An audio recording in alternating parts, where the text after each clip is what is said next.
শীতের আমেজ শহরে স্পষ্ট। ভোরের কুয়াশা, রাতের ঠান্ডা হাওয়া সব মিলিয়ে শীত যে এসেছে তা বুঝতে কারো অসুবিধা নেই।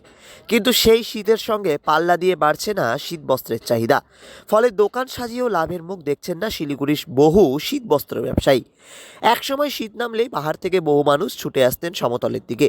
শিলিগুড়ির বিধান মার্কেট, হংকং মার্কেট, মহাবীরস্থান সহ ছোট বড় নানা বাজারে তখন ক্রেতাদের উপচে পড়া ভিড় দেখা যেত। শীতের আগে পাহাড় ভ্রমণে আসা পর্যটকরাও একবার অন্তত ঢু মারতেন এই শহরের ব্যস্ত বাজারগুলিতে। তবে সময়ের সঙ্গে সঙ্গে সেই চিত্র অনেকটাই বদলে গেছে। বর্তমানে অনলাইনের কেনাকাটা আর ঝাঁচকচকে শপিং মল দখল করে মিলেছে মানুষের পছন্দের তালিকা। পর্যটক আসছেন ঠিকই, কিন্তু পরিচিত বাজারগুলিতে আর আগের মতো পা পড়ছে না তাদের। শহরের দামি মল কিংবা মোবাইল অ্যাপেই এখন সীমাবদ্ধ হয়ে পড়ছে কেনাকাটা।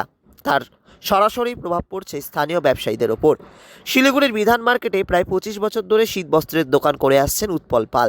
তার কথায়, বাজারে এখন চাহিদা নেই। রবিবারে একটু আধটু ভিড় হয় ঠিকই, কিন্তু তাতে পুরো মাস চলে না। আগে যে পরিমাণ বিক্রি হতো এখন তার 10% হয় না। তাই বাধ্য হয়ে কম পরিমাণ শীতবস্ত্র তোলা হচ্ছে, যার জেরে গোটা শীতে পণ্য বিক্রি অসম্পূর্ণ থেকে যাচ্ছে। अभी तो उतना ज़्यादा हो नहीं रहा है, हल्का फुल्का ही है अभी चीज़ के ज़्यादा अभी हो नहीं रहा है। ऐसे भीड़ भाड़ तो मार्केट में बहुत है, लेकिन ग्राहक कम है, सेल कम है जी। ये भी टूरिस्ट का है, सब बाहर से घूम के आते हैं, पहाड़ से वहाँ से ज़्यादा सामान लेते हैं। একই ছবি ফুটপাতের দোকানদারদের মধ্যেও। দীর্ঘদিন ধরে ফুটপাতে শীতবস্ত্র বিক্রি করা তাপস মহন্ত জানালেন, শহরের উন্নয়নের নামে ফুটপাত দখলমুক্ত হওয়ায় দোকান ছোট করে অন্যত্র সরাতে হচ্ছে। পাশাপাশি মানতে হচ্ছে নানা বিধিনিষেধ। দোকান ছোট হয়ে যাওয়ায় চোখেই পড়ে না। অপরন্ত ফুটপাতের দোকানগুলি নিচু করে দেওয়ায় ক্রেতারা ঝুঁকে জিনিস দেখতে চান না, পাশ কাটিয়েই চলে যান। আক্ষেপ তাপসের। তার উপর আবার ফুটপাতের শীতবস্ত্রের দোকানের সংখ্যা বেড়ে যাওয়ায় তৈরি হয়েছে তীব্র প্রতিযোগিতা, যা ব্যবসায়ীদের আরও কোণঠাসা করে তুলছে। 15 বছর তুলনায় এবার খুব খারাপ আছে আমাদের, কারণ একদিকে হচ্ছে 15 দিন দোকান বন্ধ ছিল, ঠিক আছে, তার মধ্যে পুরো আমাদের দোকান ভেঙে দিচ্ছে, এখন নিচু করে লাগাতে কাস্টমার নিচু হতে চাচ্ছে না। তবে ক্রেতাদের দৃষ্টিভঙ্গিও বদলাচ্ছে।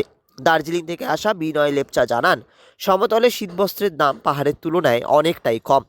জিনিস ভালো, দামও বেশি নয়, তাই প্রতি বছরই আসি।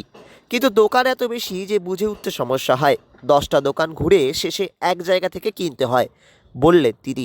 তবে বিনয়ের আক্ষেপ, পাহাড়েও এখন অনলাইন পরিষেবা আর শপিং মল চলে আসায় তার অনেক বন্ধুই আর সমতলে আসতে আগ্রহী নন। मैं दार्जिलिंग से आया मार्केटिंग में अभी तो ठीक ही है दाम तो। ये मेरे हिसाब में यहाँ से सस्ता है दार्जिलिंग से। সব মিলিয়ে শীত থাকলেও বাজারে নেই সেই পুরনো উষ্ণতা।